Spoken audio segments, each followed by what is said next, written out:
you guys might be better plugged in than Alex and I are with all of this stuff. But I'm and I don't know what you can say or what you can't say.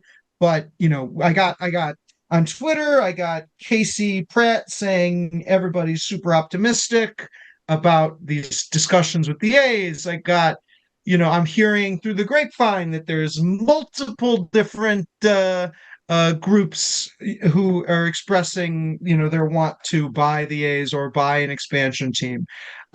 We get these messages from the mayor's office that says these meetings. We had this meeting earlier this week. I want to It was say Wednesday or yesterday, Thursday. wasn't it? Yesterday. Yesterday, Yeah, it was Thursday. yesterday. Yeah, Yeah, yeah. yesterday. They said, "Hey, we had a productive meeting with the A's." At the same time, the mayor's always been clear that the way the only she'll only talk to them if they can promise an expansion team and to keep the name and colors. So productive meeting, and that's what clearly the owner or the mayor's position is. What should we make? What should A's fans make of this? Well, I would assume, first off, productive meeting probably means the A's did not say no, screw you guys, and walk away. So that is one huge bit of productivity because I don't know the it to me it from all of the discussions I've had and just reading all of the news, the A's desperately need that $70 million a year TV deal. Like even who was it that was on Foul Territory the other day? That was one of the players was saying like, yeah, it comes down to that TV deal. And that's from A the player. inside the Yeah. A's, like them telling their players, like, all right, the TV deal is what it is. And It's so not a secret. yeah, it's not a secret. And so that and anything else is like the big question is, does John Fisher actually have $1 billion in family money to put in, or is that just a bluff?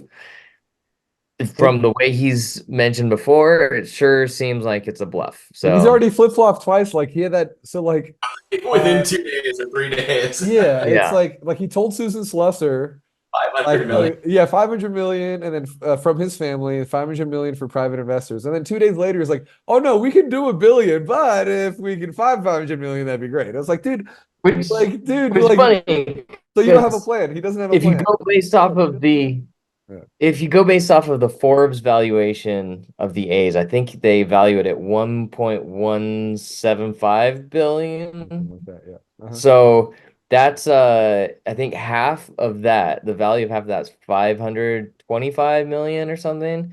So that's like to sell ownership at 500 million, you're nearly giving up half of the business to get that funding. And he probably doesn't own enough to have still retain full ownership at 50%, I would assume. I think I'm not a businessman, but I Well, can sort of I can play one with my economics degree. As long as you yeah, don't yeah. know what economics is, I can trick people into thinking I know things about business. But I assume that what he's going to say is right. The A's are worth 1.1 billion today, but tomorrow, once we build the new Sydney Opera House and are the world's most important um, uh, franchise in baseball because we're in Las Vegas, as Dave Cavill likes to say, or something like Dude, that. you ever got Then that? we're going to be Yeah. worth $3 billion. So you yes, Yeah, yeah, today I'm yeah. only worth 1.1, but you're going to buy at a $3 billion valuation. Now, if anyone had said, "Oh yeah, sure, that sounds like a good deal," we wouldn't be here today, right? He can Yeah, say that all he that wants. He hasn't found anyone who's agreed to that yet. But like I'm sure yeah. that's the line that he's giving people is, "Oh, you're It going to buy in at a $3 billion valuation. Don't worry." If that was the case, I would have so many multi-million dollar movies made by now. But no, you got to prove that there's revenue and it's not based off of projected, like after this, we'll be worth this maybe.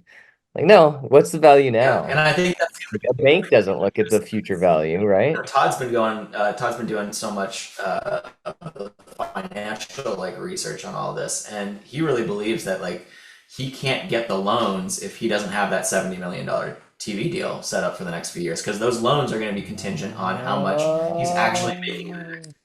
So like it's a big connection that like, and this is the thing that we've been trying to communicate with the Oakland Oakland mayor's office, and I honestly believe that they are fully on board with this idea that like he needs us, he needs Oakland a lot more than Oakland needs him at this point.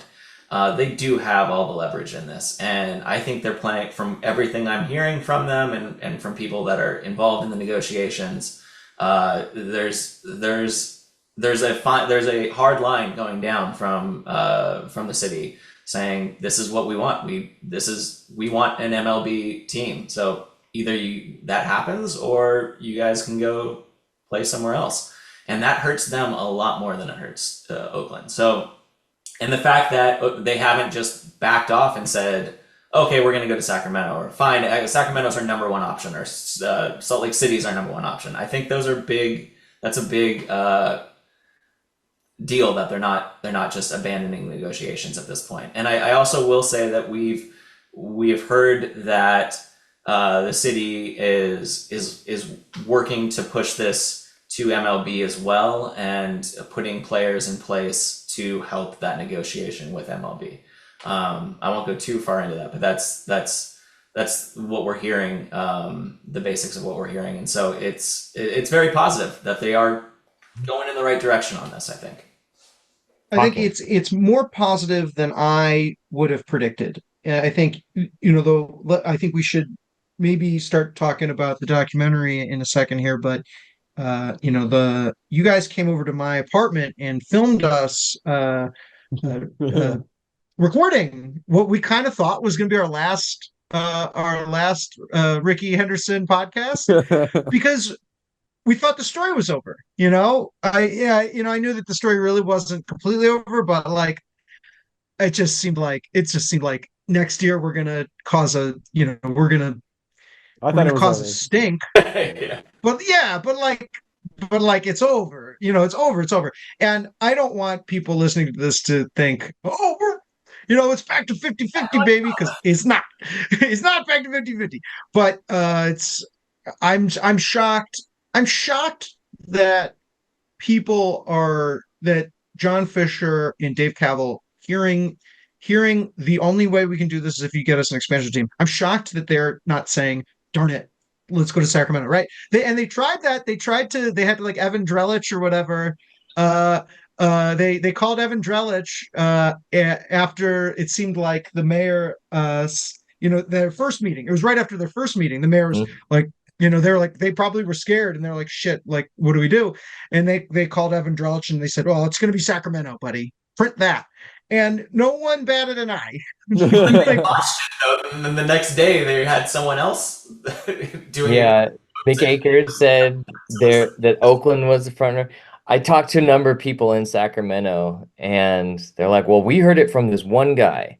So it's like one source. I'm like, but it confirms other things that I've heard, but it's like it had to have been a play to try and pull back leverage from Oakland, because I honestly don't think that Sacramento is really a viable option.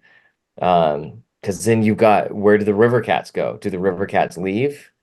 And then on top of that, is the stadium up to standard? How long will it take to do stadium improvements? Are they trying to play for a long-term home for the A's? And if that's the case, is there stadium money, which there isn't.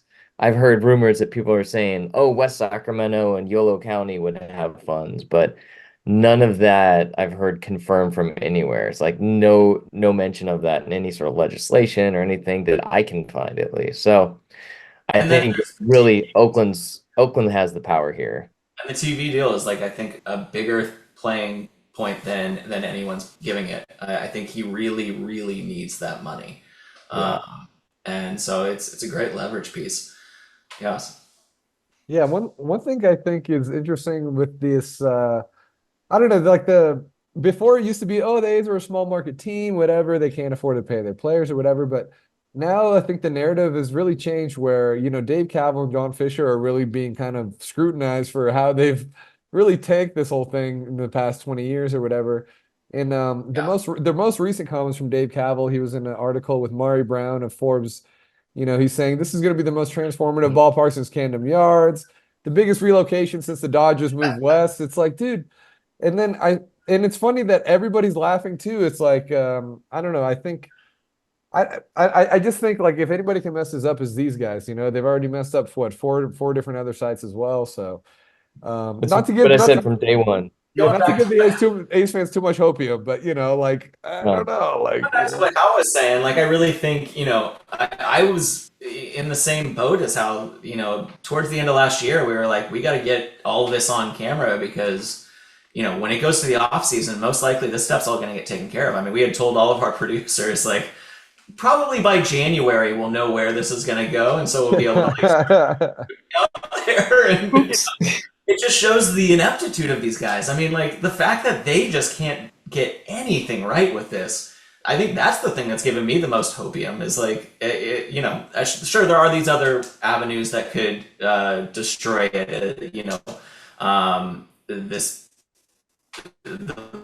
the stadiums or schools over stadiums. Sorry, all that stuff could affect the outcome of all this. But honestly, I just think their ineptitude at this point, and the fact that everyone knows that they are inept at this, and really, they're showing themselves on a national stage to be very bad at business, and that's exactly what we need because how are you going to find investors if every news piece is negative against you and you just keep botching simple things? Even the stadium release they botched. I mean, the stadium renderings, they sent it to press and then 10 minutes later said, oh, don't release it, and it had already been released. Like, just and the every verbal simple renderings thing too. they find. Dude, they must have been listening to the podcast because Hal called them verbal renderings, and then people like I wrote about it, and other people wrote about it, and they deleted it. I was like, oh man, they're fans of the pod. That's great.